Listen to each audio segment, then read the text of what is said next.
All right, David. So now we're going to take a look and see what's happening here with your form. So first of all, posture. Let's see. So head in line with spine. That's actually pretty good. So I like this in general. That looks pretty good. Flex is good. The problem here at your setup is your balance is too far in your heels. So we're going to have to be talking about your balance. I can see there your toes are off the ground. Heels. At your setup. Over here on the right-hand side, the left arm is a little bit bent. That arm should be straight, right? The right arm is straight, so that's a good sign. The ball position is maybe one ball placement back from center. It should be right there in the center. Position is correct, right?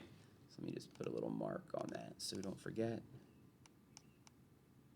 Okay. And then if we zoom in, let me look at where the grip is.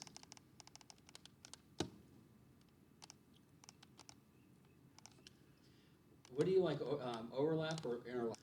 Doesn't matter either way. It's more about the orientation of the V's. So this V is correct. It's at the right shoulder. That's correct. And then the left hand is supposed to be at the inner shoulder. Yeah, so whether you go 10 fingers, overlap, or interlock, that's irrelevant. It's a preference, personal preference. Yeah. You know, what's more important is the orientation I used of to the be hands to the club and then I face. started interlocking because I think I got like a little growth on my finger and it was Right. hurting. Mm-hmm. And so, That's what some people do. I overlap. So it pulled it off my. Mm-hmm. Yeah, some Jack Nicklaus and Tiger Woods, they interlock. I could never do that because my pinkies are crooked and it would hurt my finger. So I don't know. But yeah, so each person, I would say it's more important. This is correct though. The V's of your grip, they were good. Your arms are hanging down from your shoulders nicely, right? The ball is in the center of the club. Okay, so basically here at your setup position, theme is left arm needs to be straighter, balance should be in the front of your arches more, and the ball position is slightly back in your stance. From there, let's take a look and see what's happening with the posture as it is, the balance.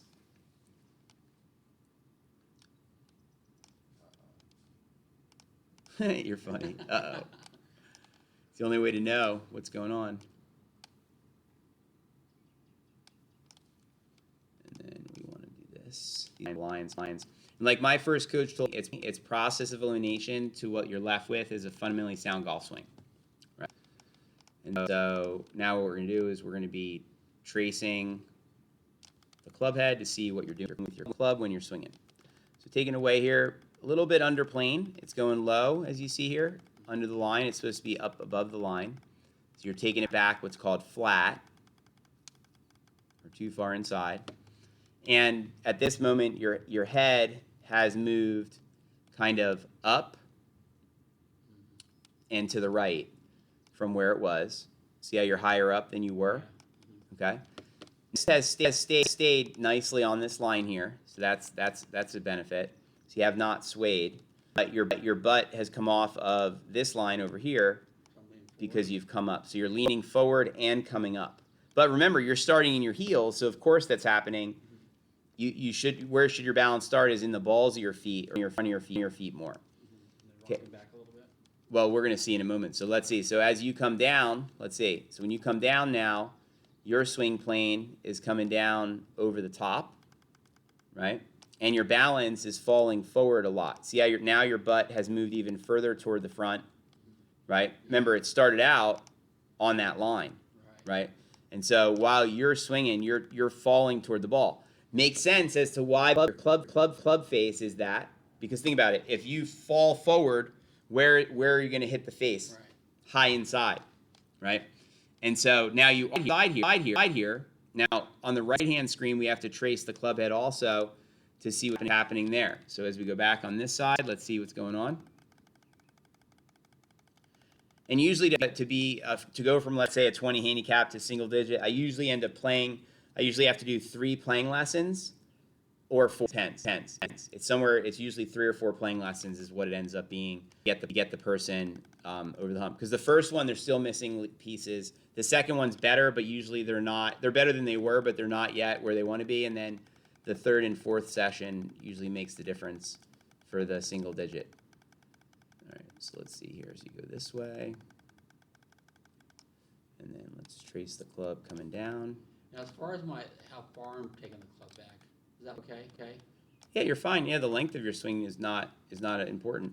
What's happening here, though? Look, you cast. You're unhinging the club early, Okay, so this is supposed to have a wide to narrow arc, right? So on this view on the left was supposed to go up this way, Straight back. and then it was supposed to come from the inside, right? And then on this side, the arc was supposed to be out by the Arnold Palmer picture, and then it's supposed to be coming down inside of that to then be wider out here. So what's happening is your arc is too shallow or too flat, which makes it look not as wide from this view, and then you come down a little bit steep and then not enough narrow with the arc. Then at impact, your left hand is it's not supinated, so this left hand right here, that hand needs to be supinated. Which, do you remember that left hand look? It's so we'll be using the wrist clicker when we get to fixing that, but the hand's supposed to look like this, like this way, and so your hand's got a scoop in it this way, so we have to get your hand better. And then around you come here, let's see, through the shot, your arms get a little bit jammed up, David, but you can see how far forward your balance has gone now, and you're out in your toes there. So that's where we're at. So basically, to summarize, what's going on here is we got to fix the basically here the order of the fix would be number one, right? We have to fix your balance, I call it, right? You go too much on heels, then diving forward, say is what's happening to you. Then we fix the balance. Then your swing plane, right? Swing plane is too far inside and then over the top. You with me? Then we have to get your left hand to supinate at impact, right? And then we need the what's called the wide to narrow arc. So basically, those are our four main agendas. The first one we're going to do today is we're going to start working on your balance.